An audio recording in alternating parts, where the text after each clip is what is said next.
একঘেয়ে মাছের ঝোল ঝাল ভাজা এগুলা না খেয়ে একদিন কিন্তু মাছটাকে ভর্তা করেও ট্রাই করা যায়।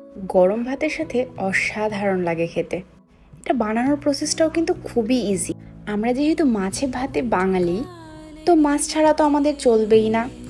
সো মাছটাকে আমরা একটু ডিফারেন্টভাবে কিন্তু ট্রাই করে মাছের স্বাদটা আরও বেশি বাড়ায় নিতে পারি। আজকে আমি আমাদের পুকুরের এই মাছটাকে খুব ভালোভাবে ফ্রাই করে নিলাম, মানে ভেজে নিলাম। ভাজার পর এই মাছটাকে আর খেতে ইচ্ছে করছে না। তারপর চিন্তা করলাম মাছটাকে দিয়ে একটু ভর্তা করে নিই, তাহলে আম্মুরও হয়তো ভালো লাগবে।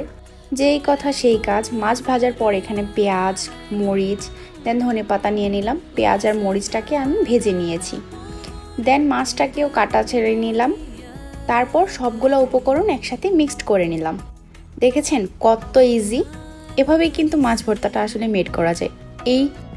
এই রেসিপি দিয়ে যে কোনো মাছ আপনি ভর্তা করবেন অ্যান্ড এটা গরম ভাতের সাথে ট্রাই করবেন। আই মাস্ট সে অনেক মজা লাগবে। আপনারা এভাবে কিন্তু মাছটাকে ট্রাই করে দেখতে পারেন।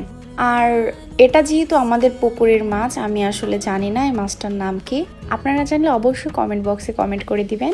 Thanks for watching. আল্লাহ হাফেজ।